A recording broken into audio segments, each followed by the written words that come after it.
ሰላም ክቡራት ተኸታተልቲ ከመይ ትቕንዩ እዚ ኣድማስ ፎረም እዩ ኣድማስ ፎረም ኣብ ናይ ሎማዓንቲ ምሸት መደብና ከዓኒ ጉዳይ ምእሳር ኤርትራውያን ስደተኛታት ኣብ ኢትዮጵያን ሳዕቤናቱን ክኸውን እዩ እዚ ጉዳይ እዚ ብስፍሕ ዝበለ መንገዲ ንክንሪኦ ምእንቲ ነቲ ሓፈሻዊ ስእሊ ኣቃውማን ናይቲ ኣብ ኢትዮጵያ ዘሎ ስደተኛ ኣማፃፅኡን ድሕረ ባይትኡን ድሕሪ ምግላፅ ብስራሕ ምክንያት ናብ ኢትዮጵያ ዝመላለሰሉ ዝነበርኩ ኩነታት ስለ ዝነበረ ኣብ ዩኤንኤችሲአር ኣብ ዝሰርሓሉ ግዜ ከዓ ነቲ ማዓስከራት ዑደት እውን ዝገብረሉ ኩነታት ስለ ዝነበረ ሕጂ እውን ብቐረባ ሓበሬታ ካብቲ ማዓስከራት ዝረኽቦ ዘለኹ ሓበሬታን ብሓፈሻ እቲ ብኢትዮጵያ ዘሎ ነገር ምዕባሌታቱን ንስደተኛታት ኤርትራውያን ብኸመይ መንገዲ ኣፌክት ክገብሮም ይኽእል ዝገልፅ ትንታነ ክህልወና እዩ እዚ ከምቲ ደጊምና ክንዛረበሉ ዝቐነና ሓደገኛ ዝኾነ ኩነታት ኣብ ፖለቲካ ኢትዮጵያ ይምዕብል ስለ ዘሎ እቲ ናይ ሰላም ዝበሃል ዘሎ ነገር ነቲ ኣዕናዊ ዝኾነ ኩናት ኣብ መንጎ ትግራይን ኣብ መንጎ ፒፕን ኣብ መንጎ ቲዲኤፍን ኣብ መንጎ ሰራዊት ፒፕን ዝካየድ ዝነበረ ኩናት ቀጥታዊ ኩናት ደው ምባል ዳ እዩ ቀዳማይ ምዕራፍ ነገር ዝኸይድ ዘሎ እምበር እቲ ፖለቲካዊ ፍታሕ ናይቲ ሃገር ብቐሊል ክዛዘም ዝኽእል ነገር ከም ዘይኮነ ኣብ ግምት ብምእታው ኣብዚ መስርሕ እዚ ነቲ ቅድሚ ሕጂ ስደተኛ ኮይኑ ብኢትዮጵያ ነዊሕ ዓመታት ዝነበረ ብሰንኪ ኩናት ዘጋጠመ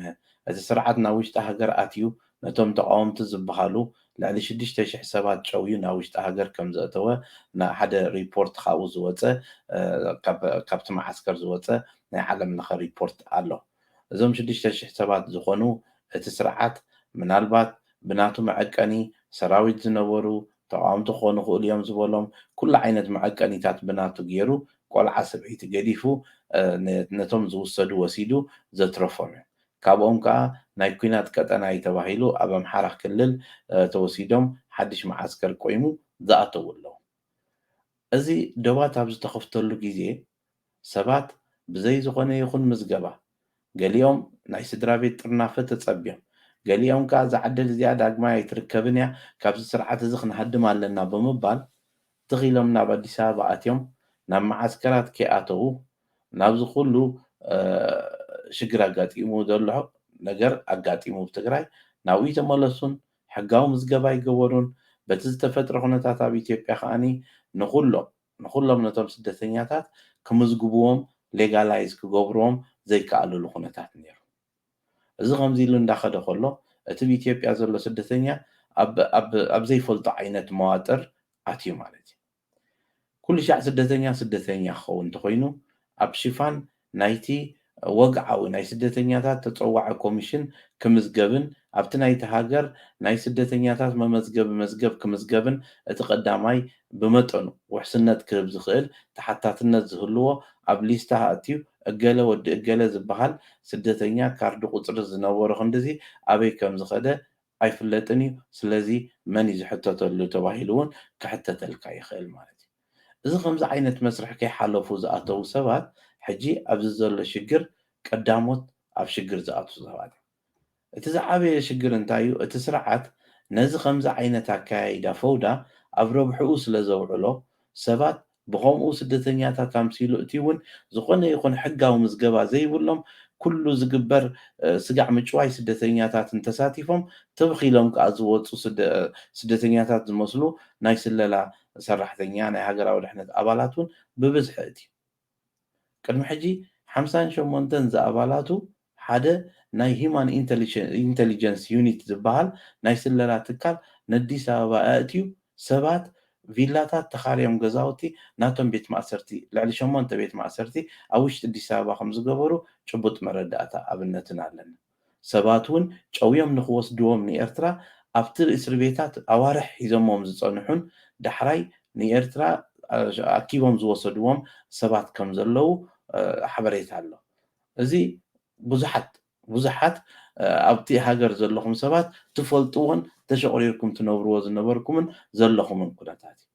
እዚ ስርዓት እዚ ኩለንተን መሓውሩ ነዚ ድገብራ መሓውር ሕጋዊ ምዝገባን ሕጋዊ መስርሕን ኣይትሕዘንን ከማኹም ንዓኹም ዝመስሉ ስደተኛታት እትዩ ዝኸይድ እዚ ብከምኡ ዓይነት ኣከያይዳ ምኻዱ ነቲ ሓደጋ ነቲ ሲቪልን ነቲ ወታደርን ብሓባ ኣልሚምካ ዝሃርም ዓይነት ይኸይድ ማለት እዩ ነቲ ናይ ስለላ ሰራሕተኛ بوقع سللا سرحتنيا تمزجيون تفليتم بإمباسن أمونغو تهاجراتن زأتو أمونغو أني أمترا سدتنيا خوينا أتيخا مساخا سدتنيا إلو خوفي إلو كله جبر صنيحو أو زجبر نتفتات جلا كيدي لغا أما حدار من دفرا خوينو أترخبو أما حدار جلا عد خوينو أترخبو أو اشتيرترا مساخا كو سدتنيا خوينو خندي لعلن تحتن أو تقول زنبرة مساخا زنبرة قلنا هاجر تمليسو بحلافنا الدرجة خسر رح البوتا يوهبو مالتي أب كم عينت كونتات أب زغدلو انتاي عينت شجر كفتر حجي نتنايت هاجر سرعت كاب سيفيل تمثيلهم زحلفونا سبات نقولهم عقتوهم نقولهم أسروهم زبل نجر كمتي أزمت كمعسي تحدقا كمعسي زعبي إسياسن أبن قطعب زي بلو منقدي أمونغو خلت هاجرات بزي مسل منقدي نايبين ولك أو ركباتهم أعري روحو مسكدة أبي نناتو سبات قديفو ننا إسياس سبات كأمن مسجمرة أوشت إثيوبيا زنبرة سرعات زحلو وكايدا قرسي نايبوزح تكالات فريسو إذا تكالاو سرارة حمس فرسة حدش ناي سللا تكال سقع تتكلن نعو تكا سقع تقبرنكا اتوم نا إيرترا ناي سللا تكالاتون أبتوشت نا إثيوبيا قداءات يوم سقع فلتات بوليتيكاوية نا إثيوبيا على حجب أمريكا زلو من يوم تولو أسللون اللو ددحري يخود اللو زي تفلت ما كاين يلو نناي منغستي إثيوبيا ناي سللا مس نقرة وين نا إيرترا ناي سللا أكالات يوم زبل حبريتا رخيبو أزوني الزارب نيرو سلم انتاي مغنياتو قدام يطلعي نا إثيوبيا نسبي إثيوبيا نسياس أفور كيلو سلز تزارب بإنترفيو أب هاغورو بناي دقا ناي سللا أكالات زبونصو سقات نناي هاغورو تانجيرو السومون نحنا نفلطو نقر أيكونا نقن كنكاتاتو لينا خم زبولون قاليهم كاتب زحد اللخا كم زبولو تزاريو نيرو حجي دي شمو اللي طافي انما من الباتهم الزبله زلخ تاريخ تذكروا شمو صحف لهم نفع بوليتيكيا ناي اثيوبيا ناب امريكا خيدو تاريخ زلو شمو كو بقصال زفولت سبن حدا نفع بوليتيكيا ايو ابز من البات ابتي انترفيو زبولو سمعكم سوات شمو مسابكوني كذكره حجي بلاك اوت غير شمو سلازي زكركو እዚ ሰብ እዚ እንታይ እዩ ኣብቲ ዝኸይድ ዝነበረ መስርሕ ንኩሉ ኣብ መንጎ ክልተ መንግስታት ምዃን ልደቱ ኣያሌው የስ ቴንክ ዩ ሓው ሓዲሽ ዘርዮ ልደቱ ኣያሌው ነቲ ፖለቲካ ናይ ኢትዮጵያ ክጅመር ከሎ ትሒዙ ናበይ ይኸይድ ከም ዘሎ እዚ ርክባት ኣብ መንጎ ክልተ ሰባት ዘሎ እንታይ ምዃኑ ንኩሉ ልገድ ኣብ ሃገሩ ናይ ደገ ናይ ስለላ ትካል ንዕኡ ስግኣት ክኾነ ከሎ ደይሕሰብ እኮ እዚ እኮ ኣብ መንጎ ክልተ ሃገራት ብጭራሽ ከጋጥም ዘይክእል እኮ ነቲ ናይቲ ሃገር ናይ ስለላ ኣካል ኣልሚስዎ ማለት እኮ ኣብ ሃገርካስ ናይ ካልእ ሃገር ስለላ ትካል መፂስ ነቲ ናይ ሃገርካ ስለላ ሓሊፉስ ንዓኻ ሰላምካ ክኸልኣካ ክከታተለካ እንታይ ማለት እዩ ስለዚ ብከምዚ ዓይነት ኣካያይዳ እቲ ክኸውን ዝግብኦ ነገር ይኸውን ስለዘይነበረ ብኢትዮጵያ ንቡር ይኸይድ ስለዘይነበረ እቶም ገዛ ገዛ ከይዶም ሰባት ጠቂሞም እሱሩ ዝነበሩ ሰባት ሎሚ ኣብይ ኣለዉ ዝፈልጦም ሰብ የለን ኩሎም በቦቶኦም መቕይር እዩ እቲ ስርዓት ዕዋላዊ ኣካያይዳ ስለ ዝኸይድ ነቶም ከምኡ ዝሰርሑ ኣባላቱን ነቶም ዝለኣኽዎ ዝነበሩን ካብቲ ክመፅእ ዝኽእል ሓደጋ ንኩለን ነተን ሓደጋ ከም ዝመፃ ገይሩ እዩ መንእሰይ ኦሮሞ ህዝቢ ኦሮሞ ሎሚ መን መንጎት ስርዓት ዘሎ መስቲ ስርዓት መን መስቲ ስርዓት ዘየለ ፈልይ ክፈልጥ ኣይክእልን እቲ ስርዓት ግን ነቶም ናቱ ሰባት ናይ ሓሶት ፓስፖርት ኣዳልዩ ካብ ኣዲስ ኣበባ ኤምባሲ ብናይ ሓሶት ፓስፖርት ንኡጋንዳ የስግሮም ነይሩ ወረገይ ብገንዘብ ከማ እንዳሸጦት ፓስፖርትስ ከስግሮ ጀሚሩ ነይሩ ከምዘይፈለጠ ኮይኑ ተመሊሱ ሕጂ ፓስፖርት ናይ ኤርትራ ፎርጂ ተሰሪሑ ስለዝተባተነ ንግዚኡ ደው ኣቢልና ኣለና ፓስፖርት መሃብ ብምባል ካብ ኤርትራ እውን መስርሕ ከምኡውን ጀሚሩ ኣሎ እዚ ሕጂ እቲ ሓበሬታ ዝመፀና ኣሎ ባዕሉ ግን ካብ ኣዲስ ኣበባ ኣብቲ ኤምባሲ ተመዝጊቡ እዛ ፓስፖርት እዚኣ ስጋዕ ኡጋንዳ ከተብፅሓኩም እያ ኣብኡ ግን ከም ብሓድሽ ኤምባሲና ከይድኩም ኢኹም ክትምዝገቡ እንዳበለ ነቶም ከርሕቆም ዝኽእል ሰብ ካብቲ ሓደጋ የርሕቆም ነይሩ መን ዳ ይብዚ ዝብደል ኣብዚ ዝብደል እቲ መስቲ ስርዓት ዝኾነ ምትእስሳር ዘይነበሮ ኣብ ኣዲስ ኣበባ ኮይኑ ናብ ኤምባሲ ኤርትራውን ምኻድ ዘይደፍር ግን በስመ ኤርትራውያን ኣብ ኦሮሚያ መፅኦም ቀቲሎምና ኤርትራውያን ኣብ ትግራይ መፅኦም ቀቲሎም ኤርትራውያን ተባሂሉ ከዓ ብኣልማማ ከም ፀላእ ዝፍረጅ ዘሎ ሓይሊ ኣሎ ኣብዚ ሕጂ ዓብይ ስራሕ ዘድልዮ ነገር ይመስለኒ ምክንያቱ መን ንዓና ንኤርትራውያን ከማን ክንፈሊ ዘይንኽእለሉ ኩነታት ስለ ዝፈጥር እቲ ስርዓት كما خا سيفل تمثيلهم مزيوم كل اوكي تجوارات جيروم سلازخدو كيناتهم بيونيفورم فقدو تدرنا وسيدو زساتفهم اتم سيفل كدان تقدينهم سللاو مسرح زكايدو سبات نزيوم اللي يابيل مسوتهم اتحدقاقن نعاها قدي فالكاي خيد مالت ابزكايدو زنبورو نتفتات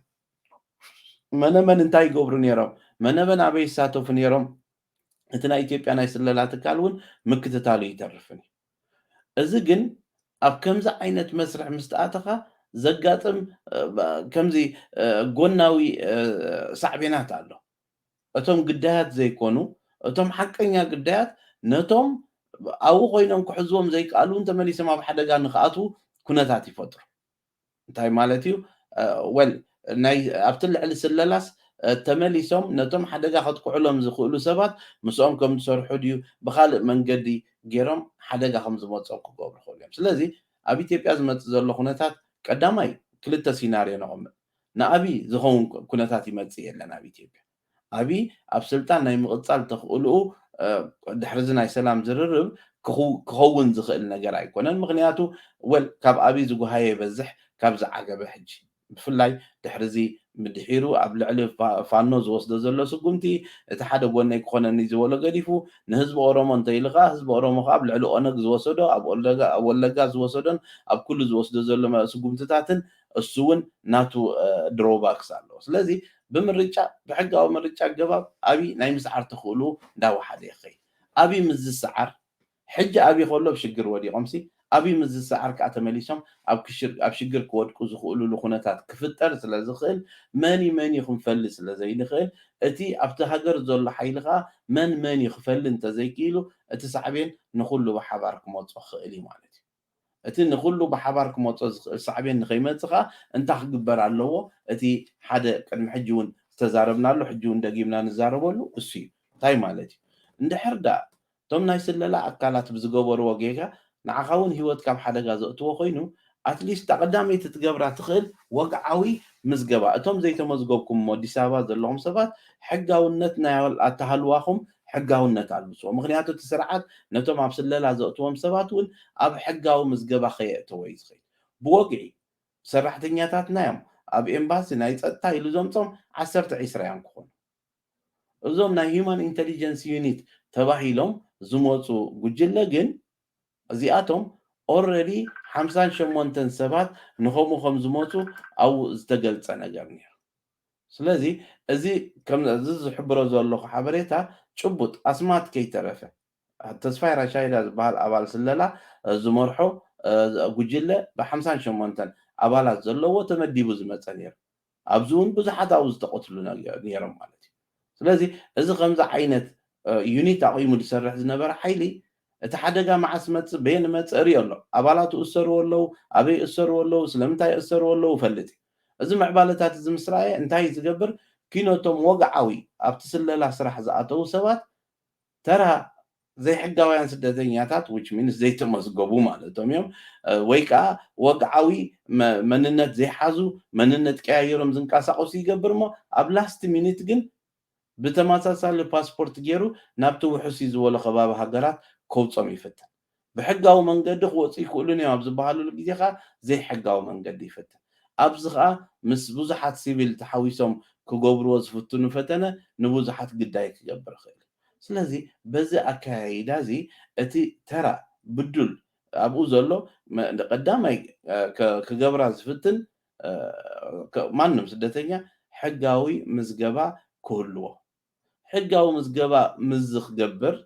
መን እዩ ድሕረ ባይቱ እንታይ እዩ ስለ ዝፈልጥ ሕቶ ምስ ዝመፆ መን ኢኻ ምስ ዝበሃል መን ምዃኑ ኦልሬዲ መዝገብ ኣሎ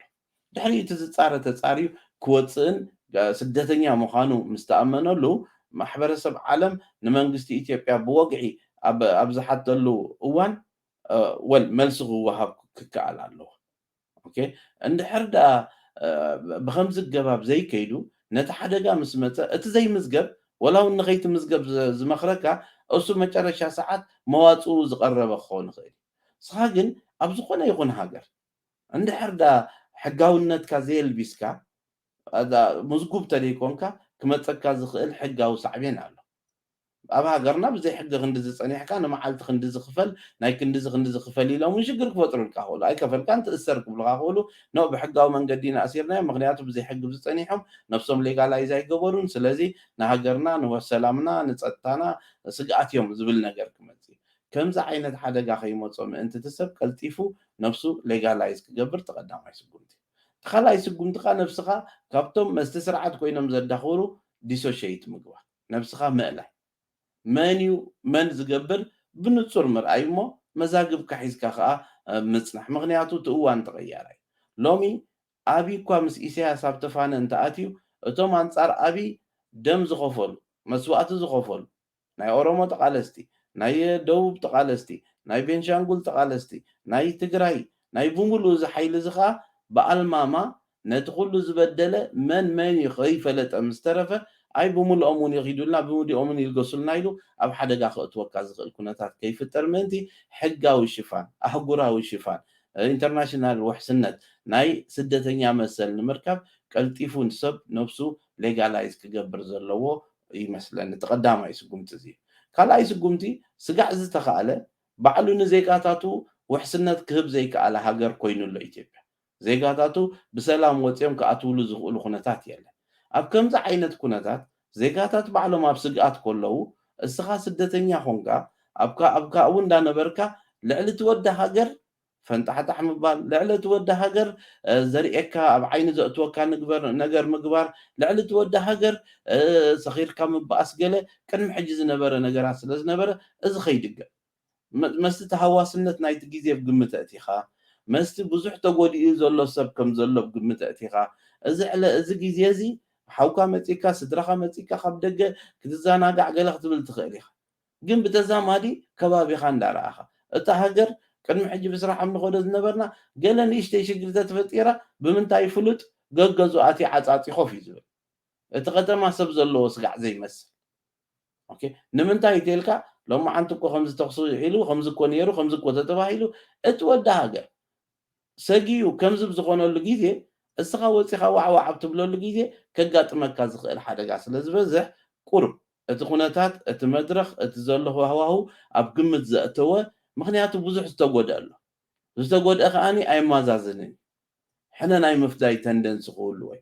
ኣብ ከባቢኻ ኮይኑ ብዙሕ ዝወዓልካየን ዘይወዓልካየን ኣብ ልዕሊኻ ዝሕንሕን ኣብ ከባቢኻ ክህሉ ይኽእል ንዕኡ ተመሊስካ ነቲ ሕንሓንኡ ሓቂ ነይሩ ዘስምዕ ነገር ከተርእዮ ቁኑዕ ኣይኮነን ብፍላይ መዓስ ኣበይ ትኸውን እንታይ ትገብር እዚ ኣዝዩ ኣገዳሲ ምክንያቱ እቲ ስርዓት ዝፈጠሮ ዘይንቡር ኣካያይዳ ዋጋ ዝኸፍሎ ግን እቲ ስርዓትን መሓውሩን ጥራሕ ክንዲ ዝኸውን ነቲ ተራ ሰብ ስለ ዝኸውን ተመሊሱ እቲ ስርዓት ይኸስበሉ ፅልኢ ይበዝሕ ምክንያቱ እቲ ትማሊ ተጎዲኡ ዘሎ ሰብ ብዙሕ ኣብ ውሽጡ ቂም ሒዘ ስለ ዘሎ ነዚ ቂም እዚ ነሕውየሉ ኩነታት ንሕሰብ ዝሓሸ ነገር ንሕሰብ ኪኖቲ ስርዓት ናብዚ ኩሉ ዘእተወና ንሕሰብ እንዳበልና ተመሊሱ እቲ ስርዓት ነቲ ቂም ከም ዝወልድ ዝገብር ኩነታት እዩ ዝገብረልካ ስለዚ እዚ ከምዚ ዓይነት ኣካያይዳ ዘዋፅእ ኣይኮነን ቅድሚ ሕጂ ብስራሕ ኣብ ንኸደሉ ዝነበርና ግዜ ብዙሕ ዘጋጥም ነይሩ ብዙሕ ዘጋጥም ሽግር ነይሩ መብራት ሃይል ዝበሃል ነይሩ ናይ ኮንዶሚንየም ቦታ ዳርጋ ብብዝሒ ሰብ ካብቶም ዋናታት ተኻርዩ ብዙሓት ኣኪቡ እንዳካረየ ነቲ ገዛ እቲ ከባቢ በቃ ብጉሩብ ባእሲ እዩ ነይርዎ በቃ ብዓዲ ብገለ ባእስ ሰብ ኣብ ውሽጢ መብራት ሃይል እቶም ነበርቲስ ተረቢሽና ዋጋ ክራይ ናይዚ ኮንዶሚንየም ሰማይ በፂሑ ብሰንኪ እዞም ኤርትራውያን ስለዚ ገለ ግበሩልና ኢሎምስ ነቶም ምምሕዳር ይነግሩ እሱስ ኣብቲ ናይ ስደተኛታት ጉዳይ መፅዩ ከመርእስቲ ፎካስ ግሩፕ ዲስካሽን ኢና ነካይድ ነርና ነቶም ተወከልቲ ንኩሎም ኣኪብና ኣብ ዩኤንኤችሲአር ነዛርቦም ኢና ነርና ኩነታት ሽግራት ገለ ዝመፅእ ዝነበረ ክስታት ኩሉ ከምዝን ካልእ ነዚ ዘፃውር ኩነታት ሕጂ ከኽውሉ እዩ ትማልስ እኳ ብተዛማዲ ፈላሊ ሰብ ኣይፈልጠካን ነይሩ ኣትሊስት እቲ ክከላኸለልካ ዝኽእል ካልእ ተዛራቢ ትግርኛ ነይሩ ኩሉ ተዛራቢ ትግርኛ ብሓደጋ ብዝኣተወሉ ግዜ እስኻ ከዓ ወፂኻ ኣብ ትኸደሉ ግዜ ክመፀካ ዝኽእል ሓደጋ ካብቲ ንቡር ዝያዳ እዩ ብፍላይ ናይ ኢትዮጵያ ኩነታት ብዓብዩ ዘይርጉእ ስለ ዘሎ ኣብ ዘይርጉእ ኩነታት ተመሊስካ ተርእዮ ዓይነት ባህርያት ነቶም ኣብኡ ዘለው ህዝቢ ዘየፃውር ክኸውን ይኽእል እዩ ዘይፃወርካ ክኾን ይኽእል እዩ ምስ ኮነ ኮይኑ እዩ ተደሚሩ ተኣኪቡ ከዓ ፅልኢ ይፈጥረልና ይትረፍዶ ከምዚ ኮይኑ ከምኡ ከይኮነ ከሎ ከማ እንተ ዘሎ ፅልኢ ኣኺሉ ተሪፉና ስለ ዘሎ ሕጂ እውን ነቲ ፅልኢ ከጋድድ ዝኽእል ነገር ከይፍጠር ልቦና የድልዮ ከቢድ እዩ ዝእዋዕ እዚ ከዓ ሓደ ነገር ከምቲ ኩሉ ሻዕ ዝብሎ ምስ ጠልቅኻ ጥራሕ ኣይኮነን ማይ ምውቅዑ ክትኣምን ዘለካ ብፍኒስትራ ኮንካ ክትሪኡ ከለካ ማይ ይሃርም ከም ዘሎ እውን ቅድም ክትዳሎ ኣለካ ጃኬት ትዳሎ ፅላል ትዳሎ እዚታት እውን ትገብር ክትወፅእ ከለካ ሕጂ ግን ባዕልኩም ሕሰቦ መርዓኻ ውራይካ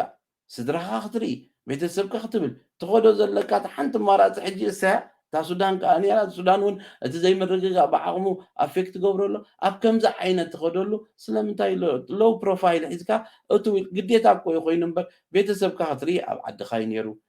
መርዓኻ ደርዓኻ ኣብ ዓድኻ እዩ ነይሩ ስድራኻ ሓሚሞም ክትቀብር ስድራኻ እዩ ነይሩ እዚ ተሳኢኑ እዚ ስኢንካ ዘለካ ሕብረተሰብ ትዕንድረሉ ገለ ግዜ እውን ኣይኮነን ኣብኡ ኣብ ሓደጋ ኢኻ ዘለካ ኮነ ናብ ውሑስ ቦታ ክትሰግር እዩ ትዕድል ኣይኮነን ከ ትሕት ኢልካ መን ኢኻ እንታይ ኢኻ ዘየብል ኣብ ዓይኒ ዘየእትወካ ኣከያይዳ ምኻድ ነዛ እዋን ኣዝያ ኣገዳሲት ትመስለኒ እዚኣ ከይገበርና እንተተሪፍና ግን እቲ ስርዓት ሕጂ እውን ክዕወተልና እዩ እቲ ስርዓት ዝዕወት ሕጂ እውን እንታይ ተኮይኑ እዩ ብዙሓት ኤርትራውያን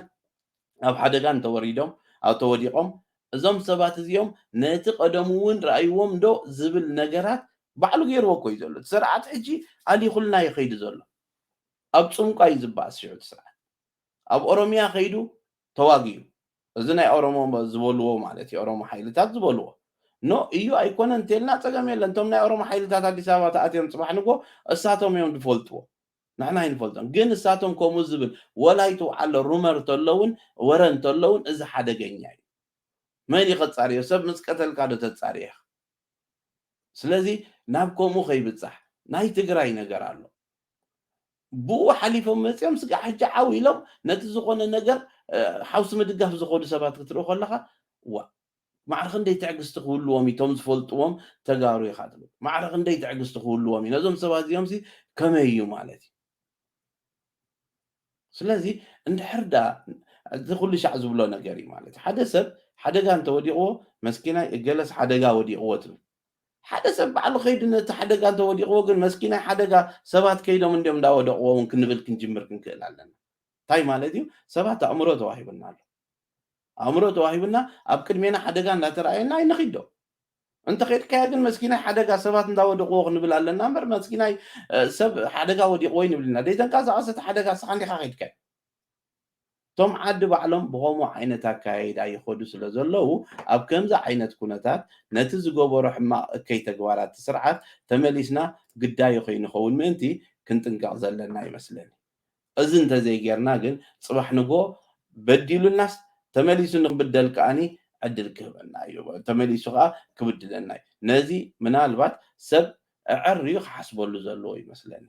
ኣብኡ ዘለዉ መቕረብና ኣይርድኦምን እቲ ሓደጋ በዚ ንሕና ዝረኣየና ዘሎ ደረጃ ክረኣዮም ኣይክእልን እቲ ሓደጋ በዚ ንሕና ዝረኣየና ዘሎ ደረጃ እንተዘይተረኣይዎም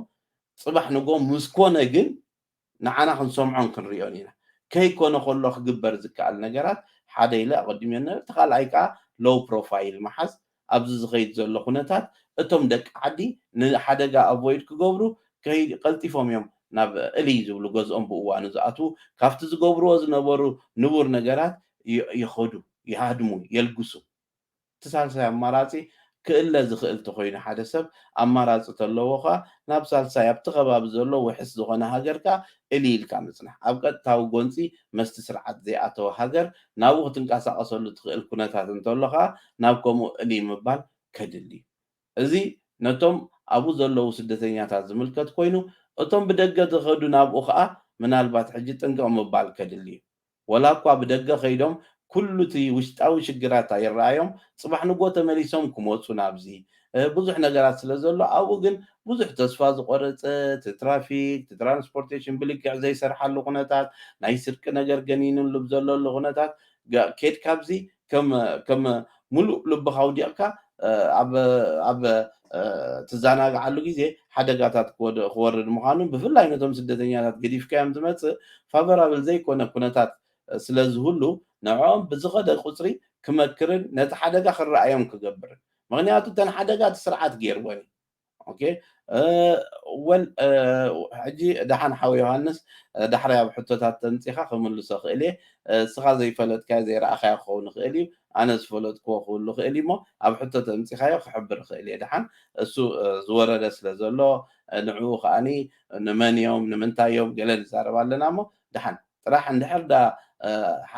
تأثر يلن إلكا تمردأتا خاقيقا يزولو جنك بحطو مصايمو كومو اللو ديون تيلنا حن ملسينا سلازي اندحر دا زتأثر زيلو صبغ اندي جنت حدا قاب قدمينا زلو زيادة أنا رأيه أنا جن زلني مرداتا تأثر سلازلو أو خاصر حلو زنبركو تكال سلازقونا بقربا أو زلو سباتون سلازفلت نمنتاي ونشقر يقاتمو مالو ولا إذا راح يكون جنا ونكونتا ندات انكرن تخيدو قال شقر كمزي سلازي كيدكا اندحر دا خمس نبلو زلنا خوينو صبغ قلنا إذا نريو زغننا كوي إذا بخياتن حزنن إذا كل زقاتم زلو سوقيلو زقاتم زلو نجار أيقونن مو أتي كندي ما الأخت حلفوز دلو هنا يلو ما عندي أتي زنبرة نبورز مثل زي نبور كوينس لزلو أمونغو إسياسن أبين زلو ركب تبالاشي سلزلو إسياس جيرو زخده بألماما إذا خمت عابنا تكلم حجي زقالت كوي حتى ذاتكم حجة تقروا تقوليهم كملس كي جمري حجي حتى ذاتكم كملس كي جمري جن مزازة مجبر الله كم تزبالكو ركب إسياسن أبن صبغ مزاي كيد already خمس ريال زلنا حدا شجر الله عند حدا صبغ زي كيدو صباح نجوز مثلا وتقول أنت مليسو كان شجر كفتر زخانة إذا كله إذا أبي تصنيحون لقيسون كفترة الشجر نبتو زلوا سدتني حزبنا كبيت سلازخانة نزغبيد نجركا بخمي تحدجا تقنصو بخمي أب كمز زخيد مسرح قدا يتقونن أزيخا متنقع كدليو أزي لومي نزغونة يكوريناوي ودي إرترايا تلكا يطرح تسب أي بزقوبرة تتصلو لسبعة من حد حلو بزوستنو وساني يطرح كل إرتراوي كم ورا الراشا أب يوكرين زدقفة خويني خصم معنا حدا يكوريناوي أو يفلتنا كما يفلت እዚ ስርዓት ንህዝቢ ኤርትራ ከመይ የባሳብሶ ኣሎ ህዝቢ ኤርትራ 30 ዓመት ተቃሊሱ ነፃነት ወፂኡ መስዋዕቲ ከፊሉ ሃገር ዝኾነ ህዝቢ ምዃኑ ከመይ ገይሩ ይፈልጥ ህዝቢ ዩክሬን ሰሚዕና ርኢና ዘይፈልጥ ክነሱ እቲ ህዝቢ ከም ህዝቢ ናትና ወራር ከምዚ ንብሎ ነበርና ናይ ኤርትራ ነፃነት ዘይደገፈ ሃገራት ዝደገፈ ሃገራት እንዳበልና ኣብ ግዜ ዩኤን ፓኪስታን ኣድቢፃ ገለ ንብሎ ነበርና ከምኡ እኮ ይኸውን ኣብ 2022 ምስ ተወረርና ሓንቲ ኤርትራ ትበሃል ሃገር ከምዚ ኢላ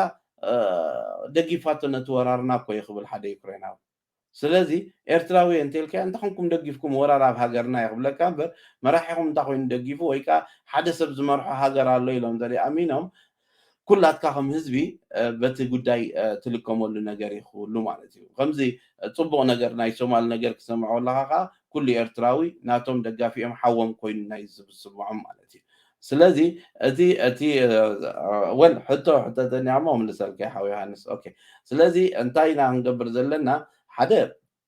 زي مسرح زي زخيد زلو كقصل مخانون اب قدميناون حدغيا سلازلو حدغيا هونتات معبل سلازلو اتزقاطم تسرعات زغبرو متتاو اوشت او بوليتيكا ايثيوبيا حنا خفديو عاويلم بمرحه غيترفه اتسرعاتن نايت سرعات مسارحن اي نقدفو منين زبل ነገር አለ እቲ ስርዓት ካ ብወግዒ እዚኦም ናተይ ሰራሕተኛታት ኢሎም ስርሑ ኣየካይድን ስለዚ መን እዮም ቶም ስርዓት ዝነበሩ መን እዮም ዘይነበሩ ብቀሊል መንገዲ ትፈልዮ ነገር ስለ ዘይኮነ ሳዕቤን ናይዚ ምልኽኻም ክህሉ ስለ ዝኽእል ሰባት ኣቀዲሞም እዚ ዝበልናዮ ጥንቃቐታት ክገብሩ ንመክር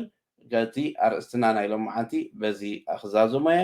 ግን ሕቶታት ናይ ዝመፀ ካብዚ ሕጂ ዝመፀ ሕቶታት ንላዕሊ እንዳምፃኹ ክርኢ እሞ ሕቶ ምልክት ክትገብሩሉ ፅቡቅ እዩ ደጋጊምኩም ተደይፅሒፍኩም ኻ ፅቡቅ እዩ ሓንሳብ ምስ ረኣኽዎ ክምልስ ስለ ዝኾንኩ Okay, how Lily Jaberti, hello Mr. Khalid. What about Russia? Could they support the Eritrean regime through creating base in Red Sea like which they did in Syria with us? Well, زي خجوبرو أي كلون أبز ساعات زي راشيا بعلم ولا قا أبتي ميديا ولا وسيم علنا جنا جلن تبلو راشيا بعلا أب كبير زخانة إقتصادية أو قلولاو تمرح له زلا خناتات كتب بعض سيلو زلا خناتات ناتا وش تاوي كينات يناو حلو زلو خناتات سلازلو حزب يوكرين كحسب على علم مع حويهم دقتوهم زلو جل زولو زرباتات يوتلو እዚ ከዓ እንታይ እዩ ስጋዕ ሓደ ዩክሬናዊ ዝተርፍ መሳርያ እንዳሃቡ ከዋግኡዎም እዮም እዚ ከዓኒ ክናዋሒ ገለ ዝብልዎ ኣሎ እዚ መርኣያ ናይቲ ድኸይድ ዘሎ ቁጠባዊ ሽግራትን ኣብ ውሽጢ ራሽያ እውን ነቶም ዓበይቲ ኦሊጋርክስ ናይ ምቕታል ሻድሻይ ዳርጋ በፂሖም ኣለዉ ኣብ ውሽጢ ሃገር ዝተቆትሉ ማለት እዩ እዚ እንታይ ማለት እዩ መርኣያ ናይቲ ኣብ ውሽጢ ዝለዓል ዘሎ ስምዒታት ኣብ ውሽጢ ዝለዓል ዘሎ ሽግራት እዩ ስለዚ ነዚ ኣብ ኤርትራ ከዓ ክንዲ እቲ ናይ ምስ ሶርያ ዝነበሮም ምትእስሳር ሃሊስ ማዕረ ክንድኡ ክኸዱ ይኮነ እዚኣ ብምግባሩ ብምፍታኑ እውን ምዕራባውያን ዝያዳ ነቲ ስርዓት ከምዘይህሉ ናይ ምግባር ውሳኔ ዝወሰኑ ኮኑ ወላ እውን ክገብር እንተፈቲኑ ኩኖ እዚ ኩሉ ነገራት ዝመፆ ሳዕቤን ግን ክብድ ክብል ይትረፍ ራሽያ ኣብቲ ዞባ ሕጂ ተመሊሳ መፅያኸሙ ናይ ቻይና ኣብቲ ኣፍሪካ ሒዛቶ ዘላ ዶሚናንስ ናይ ቁጠባን ስራሕን እውን ማዕረ ክንደይ ንምዕራብ ዓለም ኣብ ሕቶ ምልክት ኣትዩ ነተን ሃገራት ክቆፅዕዎ ንፍትኑ ከም ዘለው ርኢና ኢና ስለዚ እዚ ዝኸውን ዝኽእል ኣይመስለንን ዝፈተንዎ ነገር ነይሩ ቱርኪ ኣብ ሱዳን ገለ ግን ነቲ ዞባ ናብ ምርግጋእ መስራሕ ኣብ ዝኸድሉ ግዜ ነተን ከስምዕዎን ዝኽእሉ ከስምዕዎን እዮም ነተን ከስምዕዎን ዘይክእሉ ሃገራት ግን ነቶም መራሕተን ናይ ምእላይ ነገር ዝያዳ ከም ዝደፍእሉ ክገብሮም ይኽእል እዩ ማለት እዩ ዝቕፅል ሕቶ ኦኬ ኣቶ ካሊድ ኣነ ተቐማጢ ኣዲስ ኣበባ የመንግስቲ ኢትዮጵያ ኣብ ኢትዮጵያ ተረኺቡ ካልኣይ ዜጋ ዝኾንኩም ተመዝገቡ ይብል ኣሎ እዚ ከዓ ንኤርትራውያን ንምርካብ ኮይኑ ይስምዓኒ እንታይ ርኢቶ ካብዚ ወል እዚ ግድን እዩ ማለት ካልኣይ ዜጋ ዝኾንኩም ካልኣይ ዜጋ ዝበሃል የለን ኣብ ናይ ሕጊ ኢትዮጵያ ሓደ ኢትዮጵያዊ ኣብ ሽወደን ንኣብነት መፅዩ ሽወደን ዜግነት ተወሲዱ ኢትዮጵያዊ ዜግነቱ ይሰሓብ እዩ ወላ ትወዲ ሃገር ስለዚ ክልተ ዜግነት ክትሕዛ ኣይትኽእልን ካብ ኢትዮጵያ እቲ ዜጋ እንትኾንካ ዜጋ ኢኻ ዜጋ እንተደይኮንካ ከዓ ኣይኮንካን እዩ ግን ናይ ካልእ ሃገር ዜጋ ዘለኩም ኣብዚ ዘለኹም ተመዝገቡ ይብል እንተሎ ምናልባት ሓደ ነገር እዩ ግን ሌጋላይዝ ዘይምግባር ነብስኻ ወላ ናይ ካልእ ዜጋ ኮንካ እዚኣ ቸልሳዊ ጌጋ ዘይተመዝገበ ሰብ ሕጋዊ ዘይኮነ ኣብ ዩኤንኤችሲአር ዘይተመዝገበ ከም ስደተኛ ዘይተፈልጠ ሰብ ኣብ ሓደጋ እዩ ዘሎ ምክንያቱ ኣብ ሓደ ሃገር ኣቲኻ ወላ ሓንቲ ሕጋውነት ተደይብልካ ብጣዕሚ ሽግር እዩ ብጣዕሚ ሽግር እዩ ስለዚ ሓደ ሰብ ኣብ ካልእ ሃገር ከይዱ ኣተኣትውዎ በየን እዩ መዓስ መፅዩ መን እዩ ሌጋሊ ዶኩመንትድ ከይኮነ ክነብር ብጣዕሚ ከቢድ እዩ መን ኢኻ ተበልዎ መን ክብል እዩ ኣብ ፅርግያ ገለ እንተጋጠሞ ሕጋዊ ዶኩመንት ክህልወካ ተመዝጊብካ ክትፀንሕ ብጣዕሚ ኣገዳሲ እዩ እንድሕር ደኣ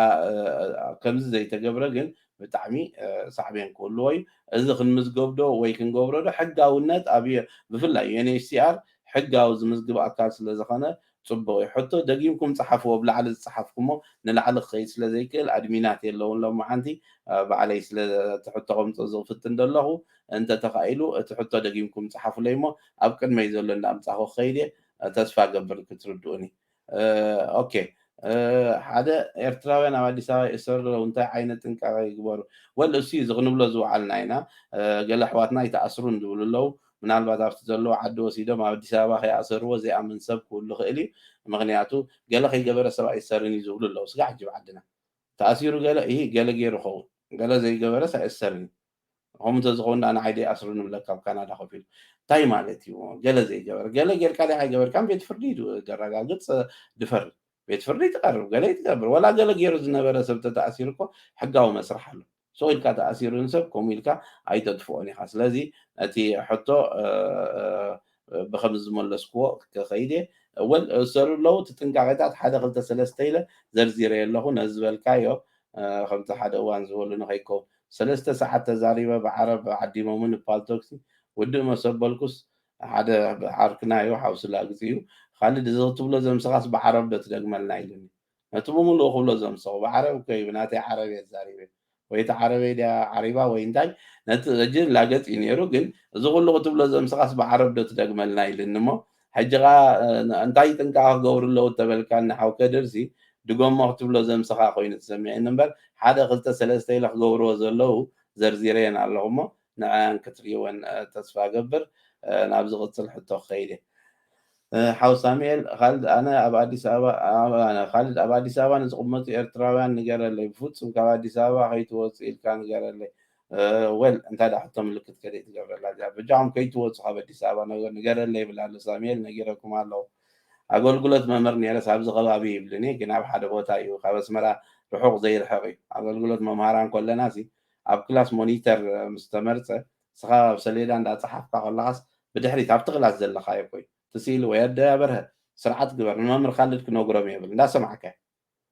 صعب تسمع الله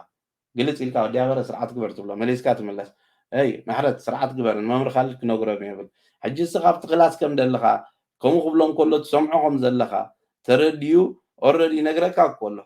جغاهم وين حوساميل نجرال كالو تتونقو أي بفوتسم كابد ديسابا زي كونا ولا خاب جزا يزوتسو ستحلو خناتات كبيدي زل وانيله نجرال لهما تسفى جبرك وصحم سميع مخات إنك أخاف جبرو بس إنك غزقة ولا حدا هو التدحينك عبد نجار سلزخونة نقول تتنكع بقى شلل لكم بقليل أي ترى أيوه أوكي أبزي لاف بيس نقول له ولا أبين يسار تمزجوكم إذا ملكت ولا أزي أي تردعتنن هو كل سبب يعني سيار تمزجبه عراز تمزجبه كلا حق أقول لهم على سلزغنا قال أنت قاعد إيموس أو خيدو حتى تغلك حتى تولي غير مالتي هايجت سلام استاذ خالد زي اب عديس ابا زلو خمزن داخونه سلمنتاي اب معالتنا صنت اسرا سنه زي تدلي فتح زغورو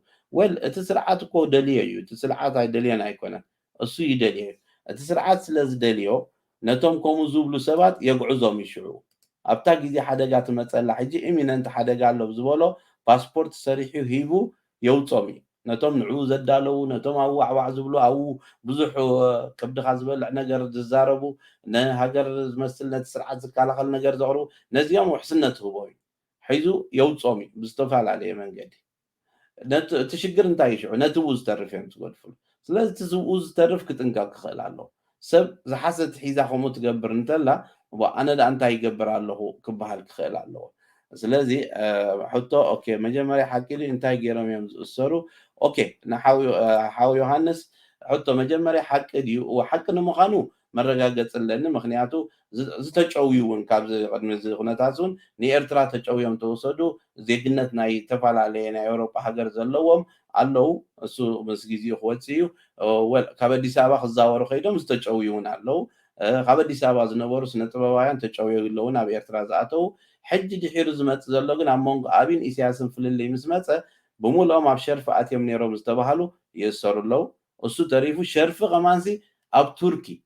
ኣብ ቱርክስ ናይ ህግደፍ ናይ እንዳ ሸርፊ ነቲ ናይ ኢትዮጵያ ብር ኣብ ቱርኪ ይሽርፍልካ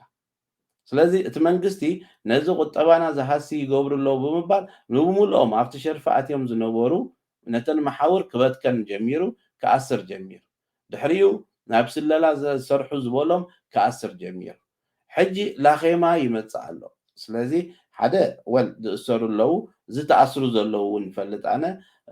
بين فلت بخمي فلت ما خال طي ما نعطهم زولقها أو بيني سيار سر نيرة أو ما لالس نيرة بقربة توز الله خنا تاسل فلتو أنت يجرم سر زبال كاتفعل عليه أبزي حقه وشرف زعته ولو زي وأنه تسرعات كل شيء أبزي حقه وشرف زعته organized بزخنا من جديد سرحه زيهم علو أنا توم جرهات من إسيات كيلكم غا بحقه دوب مستخفته سوي لهم سجيرهم زعته وسوي لهم زنوبرون يرامي تركب صبغ على تباهيل غا ما انه ما يحطتهم النير ليغالايز يقبر نفسهم اتيم حجي حقاو مزغب يقبرناو حقاو مزغب تدي غيركا ليغالايز تدي غيركا حدا هاجر سويل كاب زي حق اتي خايو من مهانكا خيفلت كاتي خاي او تنبر تلخا خاب حق وصاي ስለዚህ ላኼማ ሁሉ ስለዝኽእል ነዚታት ክንጥንቀቅ ኣለና ምባል ነው ሓሶትዩ ገለ እንተልና ጽባሕ ንጎ እንታይ ምስኮነ ይሓቅ ክኸውን ምስ ህይወት ሰባት ምስተፍአ ሽግር ምስ በዝሐ ስለዚ እቲ እስኻ ዘይሰማዕካ ይኸውን ክእል እቲ ንኣነ ሰማዕክዎ ካልኦት ሰምዕዎ ኩሉ በብመስመሩ ከምዚ ይስማዕ ኣሎሞ እዚ ተጠንቀቁ ምባል በጀካ ኣወንታዊ ኣሉታዊ ነገር ክህልዎ ይክእልን እሞ ቁርብ ካብ ስምዒት ውፅእ ኢልና ኣክፋሕ ኣቢልና እንተርኢናዮ ጽቡቕ እዩ ስለዚ እቲ ሕጋዊ ነገር ዘይብሉ እንታይ ክገብር ከም ዘለዎ ገሊፀ ኣለኹ ናይ ገሊኹም ሕቶኹም ኣለሰ ሓውና ፕሮሌን ደጊሙ ፀዲለ ኣቶ ካልእ ካብ ኣዲስ ኣበባ ዝርከቡ ስለ ናይ የኔሳር ወረቐት ሒዞም ከብቅዑ ናይ ኤርትራ ፓስፖርት ከውፁ ኣሸዓት ሂቦም ተመዝጊባ እዚ ውሕስነት ናይ የኔሳር ክንፅጎም ይኽእል ዶ ናይ ፕሮሰስ መስርሕ ከክሰናክለሎም ይኽእል ዶ ወል እዚ ቀጥታዊ መልሲ እወ የሳናኽል እዩ ፓስፖርት ዘውፁ ስድራ ቤታዊ ምጥርናፍ እውን ኣት ዘ ሴም ታይም ስለ ዘለዎ እንድሕር ዳ ርግፀኛታት ኮይኖም ፓስፖርት ስለ ዘውፁ ጥራሕ ናይ ስድራ ምጥርናፍ ጉዳይ ድሰልጦም ኮይኑ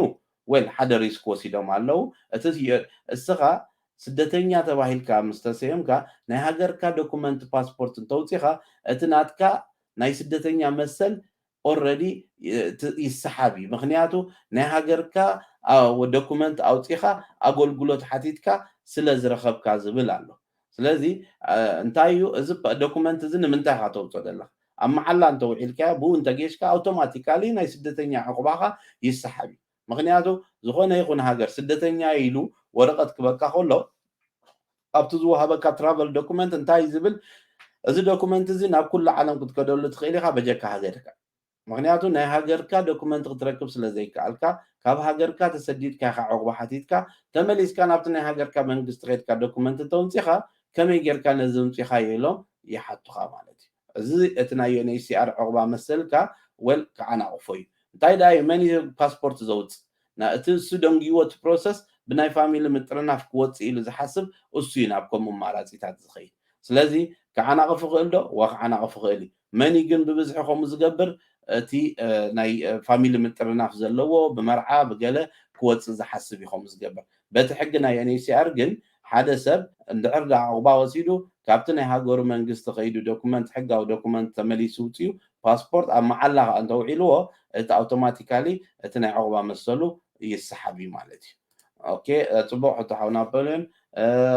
ኦኬ ሕጊ ናይ ኢትዮጵያ ዘይኽብር ኤርትራዊ ክእሰር ግድን እዩ እሞ እንታይ ዶ ይግድን ዶ ኢልና ኢና ሓዊ ዮሃንስ ቁርብባ ክፍታ ብላ እታ ርእሲ እሱ ኢና ኢልና እኮ ሕጋውያን ኮንኩም ፅንሑ ኣብ ሕማቕ ቦታ ይትፅንሑ ገነ ኢላ ኢና ስለዚ ዘፈላለ ዘይብልና ከሎ ስተማዊትካ ዘፈላለ ትድለ ኣብ ሓደ ኢና ዘለና ነቶም ካብ ሕጊ ወፃኢ ዝኣተዉ ሕጋውያን ኩኑ ነቶም ኣብ ዘይሕጋዊ ስራሕ ኣትዮም ዝነበሩ ሰባት ገዲፎምኹም ወፂኦም ሽግር ከይፈጥሩልኩም ገለ ኢና ኢልና እሞ ኣብ ሓደ ኢና ዘለና ናብ ዝቕፅል ሕቶ ሓው ኢድሪስ እቲ ብወያነ ዝተገብረ ምስጓግ ኤርትራውያን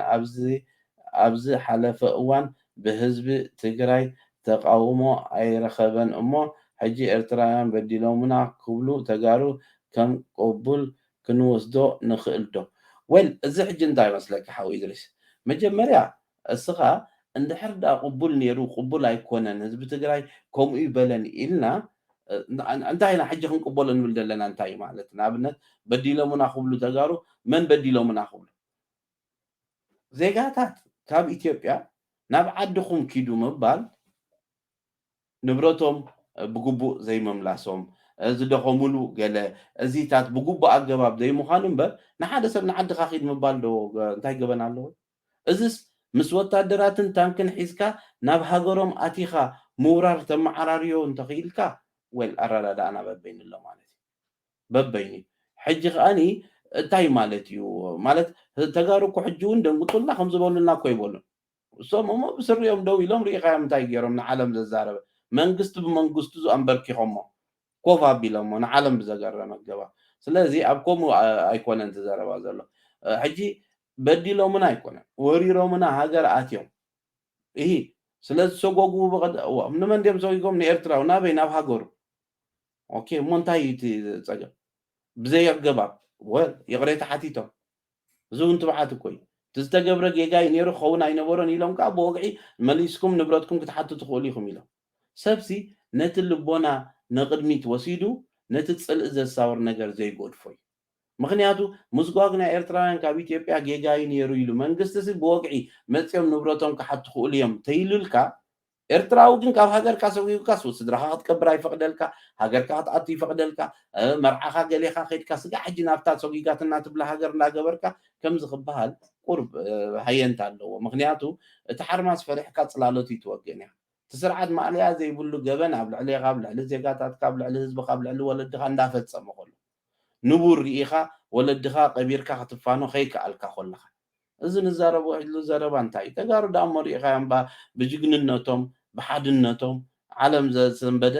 5-6 ሚልዮን ክነሶም ንህለካ ሙሉእ 100 ገለን ሚልዮን ህዝቢ ንዓ ኢሎም ኮፍ ኣቢሎም ኣብ መስመር እትውዎ ኣሎ ካብዚ ንላዕሊ እሞ እንታይ ኢና ክንብል ስለዚ እዚኦም ንዕመር ኣይቦ ደንጉፅና ብገለ ኣይኮነ እዚ ንብሎ ዘለና ዘረባ ሕጂ እንታይ እዩ እዚ ዓይነት ሓደጋ ክመፅእ እዩ እሞኒ ተጠንቀቑ ኣብኡ ዘለኹም ሰባት ሕነ ከይፍደየኩም እዩ እሞ ስለዚ ኣይሆፕ እቲ ኣረዳድኣና ቁርብ ቅይር ክብል ሓፍትና ሳራ خالد برادر حجي خمت دلينا أديس أبا انتاي عشاني أجيك مثل لي أنا أدي سوا يا لا أبي الله خين تيلا خين أبي تخدس أي فلنا زيانة ما أدي سوا زلوا يخ زيادة تحتيهم قلنا من البات تقوى نستنكر مبالي اللي أب كله مالت أكيد أخذ نكر مبالنا تقوى مرأي كدليو ويل أنا جون كيلان نا أوروبا باسبور زلوا هو حسنا تعلو ولا تبل نا أوروبا زي قلنا زلوا سب تجاوي أنا إيرتراز أتوا بتعينا الله بزي خاب شو دن زخدم مالتي ስለዚ እሱ እዚኣ ገይሩ ክብል ኣይክእልን ፈልጦ ተራኸም ኩሉ መንእሰይ ካብ ኣዲስ ኣበባ ጨውዮም ናብ ውሽጢ ኤርትራ ዘእተውዎ ኣሎ ስለዚ እዚ ሰብ ንፈልጦ ብውልቂ ስድራ ቤቱ ፈልጡ ንሕና ንፈልጥ እቶም ዝጨወይዎ ሰባት ፍሉጣት ናይ ሃገራዊ ድሕነት ኣባላት ስለዚ ከምዚ ዓይነት ተርእዮ ምስ ኣብዪ ኣብ ፍቅሪ ዝነበሩሉ ኩነታት እዩ ነይሩ ሕጂ ከምኡ ክግበር ይከኣል ድዩ ኣይከኣልን ካልእ ሕቶ እዩ ግን ኩሉ ሻዕ ጥንቀቕ ምባል ዝመስሎ የለን ፓስፖርት በይኑ ወላ ሓንቲ ውሕስነት ክኾነካ ኣይክእልን እዩ ኣብነት ብዙሕ ኣሎ ናይ በዓል ዳዊት ኢሳቅ ኣለዎ ባዕሉ ኣብነት ናይ ሽወደን ዜግነት ዘለዎም ኣብ እስር ቤት ኤርትራ ረኣይዎም ክንደይ ዓመታት ኮይኑ ኣሎ ስለዚ እሱ ውሕስነት ክኸውን ኣይክእልን እዩ ኢብራሂም ዓሊ ስርዓት ህግደፍ ስለምንታይ ኣንጻር ኦሮሞ ዓጢቑ ዘሎ ምስ ኣምሓራ ወጊኑ ወል እዚ እቲ ፖለቲካ ናይቲ ሃገር ናበይ ገፁ ይኸይድ ኣሎ ኣብይ ኣግዲዕና ብዝበለሉ ግዜ ናይ ፀላኢ ፈታዊየይ ካብ ዝብል እቲ ኣምሓራ ሓይሊ ኣብ ልዕሊ ትግራይ ዘለዎ ፅላኣት ኢሳያስ ኣብ ልዕሊ እቲ ትግራዋይ ዘለዎ ፅላኣት እዚ ክልቲኡ ከም ሓደ ኢንቨስትመንት ኮይኑ ኣብ ፅልኢ እዮም ተሻሪኮም ክልቲኦም እዚኦም ኣተሓሳስቦም ኣራዳድኦም ኣብ ልዕሊ ህዝቢ ትግራይ ኣብ ሓደ ስለ ዘምፅዎ ኢሳያስ ወላ ነቶም ኣምሓራ ኮ ትማሊ ቻበሎ ንዓወሽ በሎ እንዳበለ ይድርፈሎም ነይሩ እዩ ንዖም እውን ኣሚኑ ወይ ከዓ ናይ ነዊሕ ናይ ስትራቴጂ መሳርሒ ተዮም ኢሉ ይኮነ ፀላእቲ ፀላእየ ኢሉ ዝሓሰበ ኢሳያስ ንተገራኹም ፀላእቲ ተርእይዎም ናቱ ሽግር ህዝቢ ኤርትራ ግን ከምኡ ገይሩ ከዋፅኦ ይክእልን ብጭራሽ ከዋፅኦ ይክእልን ኢሳያስ ፀላእቲ ገዲፍሉ ኣረሓሒቕዎ ብምኻዱ ዝኸስቦ ነገር ነታ ስልጣኑ ንምንዋሕ ንዝፈጠሮ ዲቪዥን ጥራሕ ካብኡ ሓሊፉ ንህዝቢ ኦሮሞ ከይዱ ዝወቅዓሉ ምክንያቱ እቲ ማእከላዊ መንግስቲ ከላኸለሉ ኢሉ ኣብ ዝሓስበሉ ዝነበረ ግዜ ነቲ ናይ ኦሮሞ ሓይሊ እውን ካብ ድሌት ናተይ ወፅዩ ንኣብይ ዋግኦ ኣሎ ኢሉ ብዝሓሰበሉ ግዜ ንኣብይ ኣብ ዝድግፈሉ ዝነበረ ግዜ እንደገና ኣብ ትግራይ ኣትዮም ብሓባር ኣብ ዝዋግእሉ ዝነበሩ ግዜ ዝነበረ ዳ እምበር ኣብዚ ድሒሩ ዘሎ እዋን ይትረፍ ኣብ ኦሮሞ ከይዱ ክዋጋእ ወላ ነቲ ኣብ ትግራይ ዝነበሮ ነቲ ኣምሓራ እውን ነቲ ፋኖ ዝድግፎ እውን ይህረም እዩ ዘሎ ስለዚ እዚ ስርዓት ኣብ ኤርትራ ዘሎ ህዝቢ ኦሮሞን ህዝቢ ኤርትራን ከዓ ተን ዝተረፍኦ ከቀሓሕሮ ንዕኡ ከዓ ደም ተኺሉሉ ክኸይድ እዚ ንብሎ ዘለና ሓደጋ ንፅባሕ ንጎ ክመፅእ ነቲ ህዝቢ ኣብቲ ከባቢ ናይ ሽግርን ናይ መከራን ህዝቢ ገይሩ ገዲፍዎ ክኸይድ ስለ ዝደለየ ዳ እምበር ናይ ብሓቂ ኣብኡ ከይድካ ዘምውት ኣብኡ ከይድካ ዘሰውእ ዝኾነ ይኹን ምኹንይ ዝኾነ ምክንያት ክህሉ ይክእልን ስለዚ እቲ ስርዓት ኮነ ኢሉ ብድሕሪኡ ገዲፍዎ ዝኸይድ ዘሎ ነገር ዝበዝሐ ስለ ዝኾነ እዩ ስለዚ ሓንቲ ዝዓበየት ነገር ክብላ ዝደሊ ብዚ ህዝቢ ኦሮሞ ብልክዕ መን እዩ ፀላኢኡ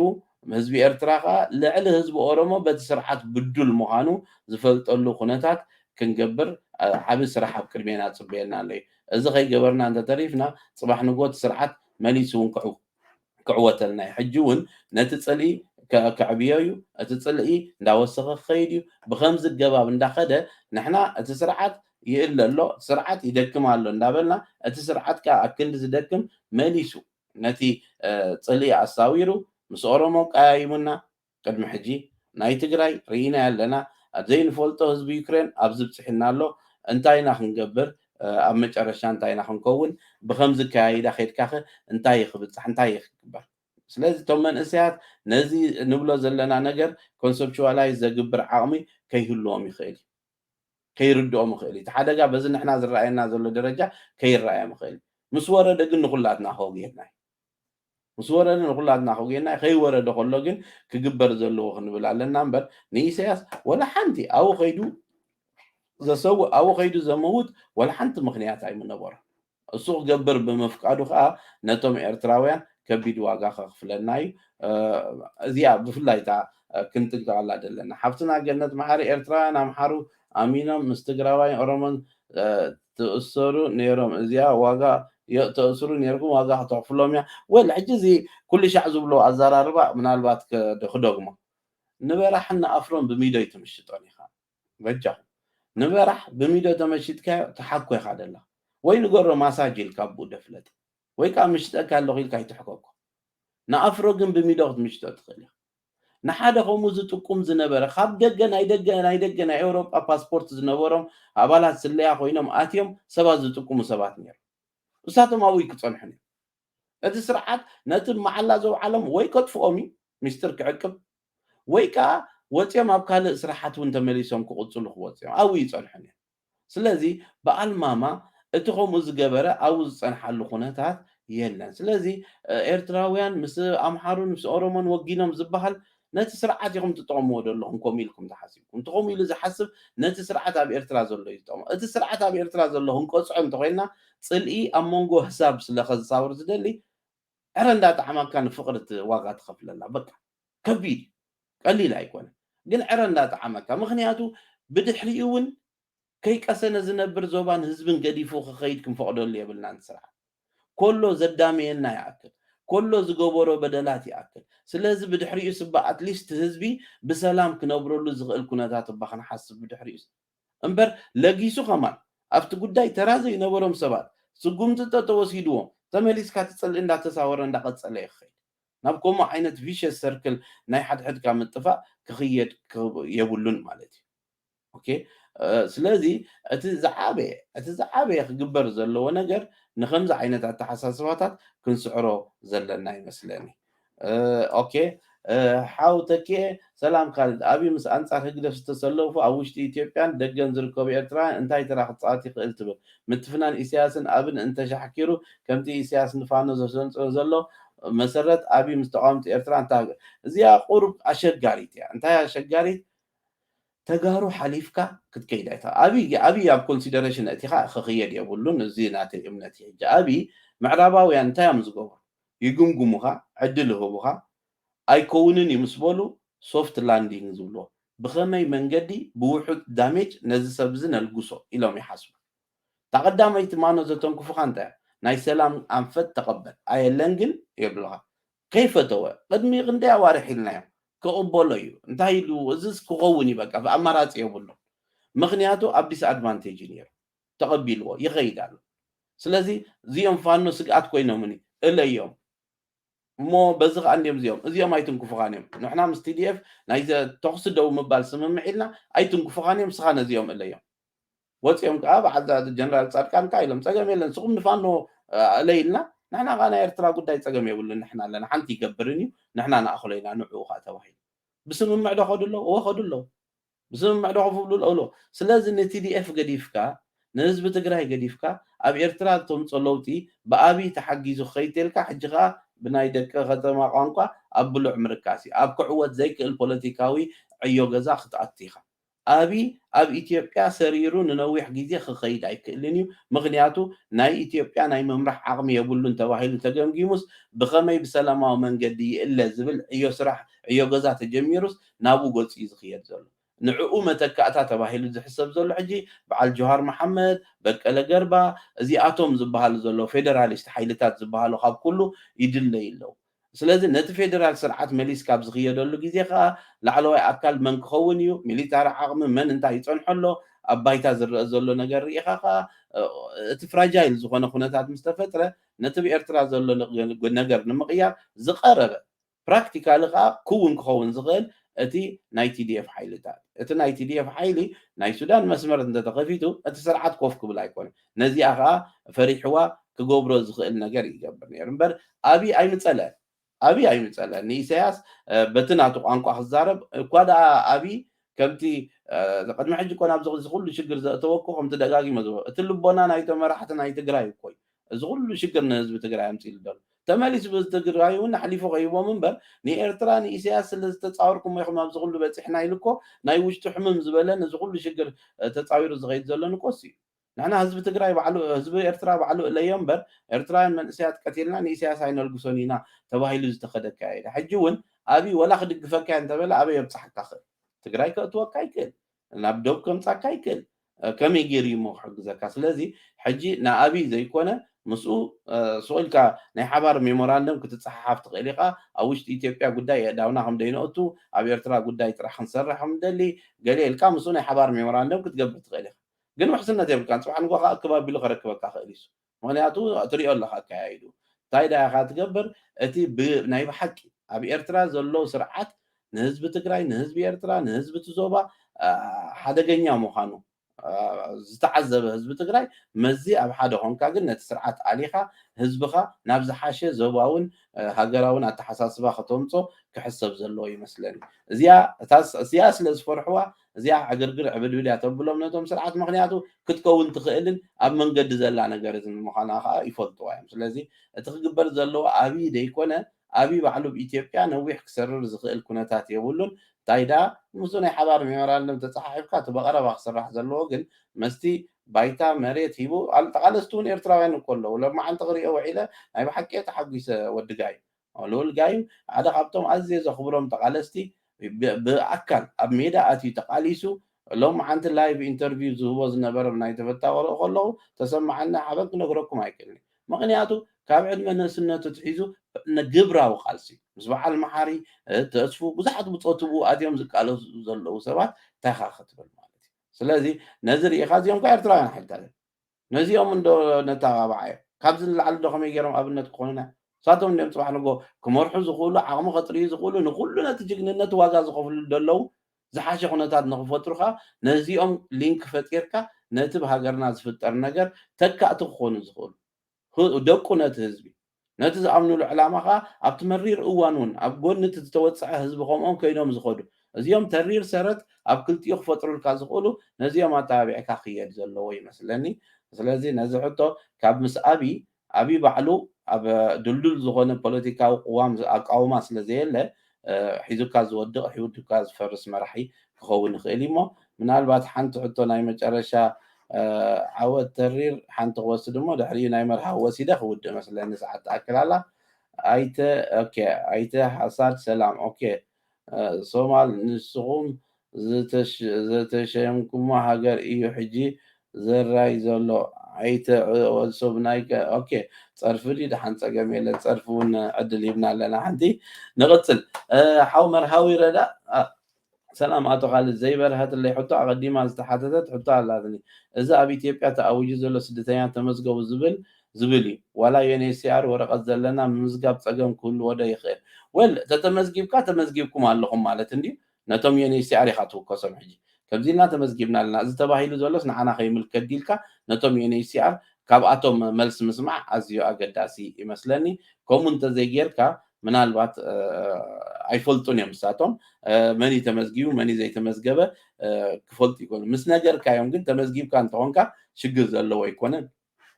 እንታይ እዮም ዝብሉ ሽዑ ሳቶም ነቶም ዝተመዝገቡ ኣትሊስት እዚኦም ንፈልጦም ኢና ሕጋውያን እዮም ኣብ ልዕሊ እዞም ሰባት እዚኦም ዝኾነ ሓደጋ ከይመፅእ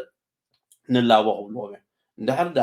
ኣብ ልዕሊ እዞም ሰባት እዚኦም ሓደጋ መፅእ ግን ኣበየለዉ እዞም ዝተመዝገቡ ስደተኛታት ኣበየለዉ በዚ ዕለት እዚ ተመዝጊቦም ዝነበሩ እዮም እዚኣቶም እዚ ዘገጢሙ ዘሎ ሽግር ነዞም ዝተፈልጡ ሰባት ክትኣስሩ ይፍቀድ እታ ሽግር ትመፅእ ሽዑ ኣብኡ ዘይተመዝገቡ ሰባት ዓብ ሽግር ክመፆም ኢለ ናይ ሎሚ ሓንቲ መደብ ኣብዚ ክዛዝመ ዝቕፅል ሰሙን ብተመሳሳሊ ርእስቲ ስጋዕ ንራኸብ ሰላም ቅንያት